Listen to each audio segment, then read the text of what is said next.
अस्सलाम वालेकुम। मैं मकसूद मालूम का आज हम उन भाइयों के लिए दवाई बताएंगे जिनके फोड़ा हुआ पड़ा, फुंसी हुई पड़ी है या कोई पुराना घाव हुआ पड़ा है, चाहे कितना ही गहरा जख्म हो।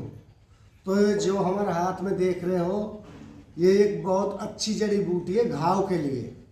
तो इसको आप पहचान लें और इसका नाम है हाथी सूंडी। हाथी सूंडी इसका नाम है। तो इसके पत्ता ले लेना, पत्ता पीस के और घाव पे लेप करना है। इंशाल्लाह 2-3 टाइम कर लो, घाव बिल्कुल भर जाएगा। चाहे वे घाव शुगर वाले के क्यों ना हो, शुगर वाले के घाव जल्दी से अच्छा नहीं होता है।